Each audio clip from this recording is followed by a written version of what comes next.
Japan ఒక్కసారిగా shock ఇచ్చింది. భారత్ మామిడి పండ్లపై బ్యాన్ అసలు ఏమైంది?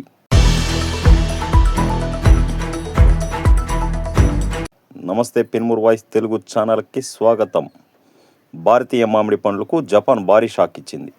ఏళ్లుగా కొనసాగుతున్న ఎగుమతులపై ఒక్కసారిగా బ్రేక్ పడిందని కూడా చెప్పవచ్చు. ఇది సాధారణ వార్త కాదు. ఇది రైతుల కష్టం, ఎగుమతిదారుల ఆశలు, దేశ గౌరవం ఒక్కసారిగా దెబ్బతిన్న పరిస్థితి అని కూడా చెప్పవచ్చు.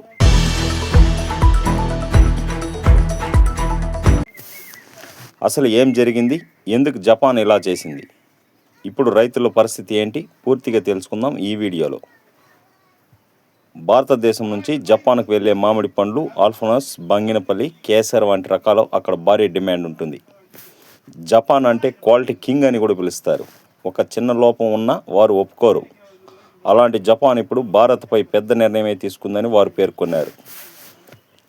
జపాన్ అధికారులు చెప్తున్నది ఏమిటంటే, భారతదేశంలో మామిడి పండ్లు చేసే ట్రీట్మెంట్ లోపాలు ఉన్నాయని వారు పేర్కొన్నారు.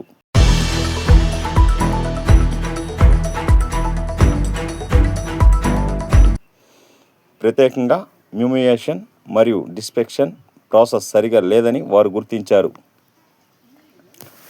అంటే పండ్లలో ఉండే పురుగులు పూర్తిగా తొలగించలేకపోయారని ఆరోపిస్తున్నారు. జపాన్కు పంపే ముందు మామిడి పండ్లకు వేపర్ హీట్ ట్రీట్మెంట్ చేస్తారు. ఆ ప్రాసెస్ వల్ల పండ్లో ఉన్న పురుగులు చనిపోవాలి. కానీ ఈసారి ఆ ప్రాసెస్ తప్పులు జరిగాయని అధికారులు గుర్తించారు. దీంతో జపాన్ ప్రభుత్వం కఠిన నిర్ణయం తీసుకునింది. ఈ సీజన్కు భారత్ మామిడిపై పూర్తిగా నిషేధం విధించిందని చెప్పవచ్చు. ఇది చిన్న విషయం కాదు.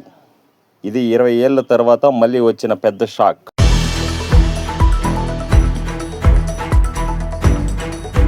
నిర్ణయం వల్ల ఎవరికి ఎక్కువ నష్టం?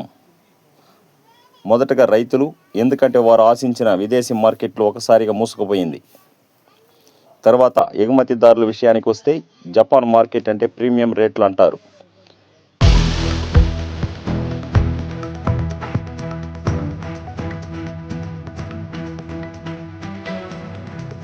ఇప్పుడు ఆదాయం పూర్తిగా ఆగిపోయిందని నిపుణులు అంటున్నారు. ఇప్పటికే వాతావరణ మార్పుల వల్ల మామిడి పంటలు నష్టపోయాయి అని రైతులు చెప్తున్నారు. కొన్ని ప్రాంతాల్లో 80% వరకు పంట దెబ్బతిన్నట్లు సమాచారం.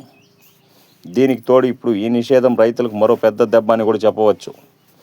ఇంకొక పెద్ద సమస్య రవాణా ఖర్చులు కూడా పెరిగిపోయాయి.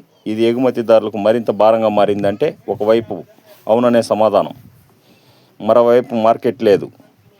రోజు చెట్లు చూసుకుంటూ ఎండలో చెమటూడ్చి పంటను పెంచిన రైతు ఇప్పుడు తన మామిడి పండ్లకు కొనుగోలుదారులు లేక ఇబ్బంది పడుతున్నాడు.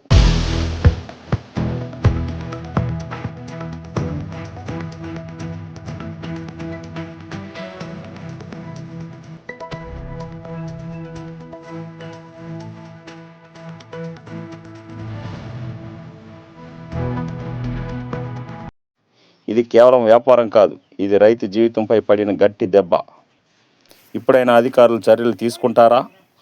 ఈ సమస్యను సరిచేసి మళ్ళీ జపాన్ మార్కెట్ తెరవగలరా? లేకపోతే భారత్ నుండి మామిడి ఇంక పెద్ద ముప్పుగా మారుతుందా? వేచి చూడాలి.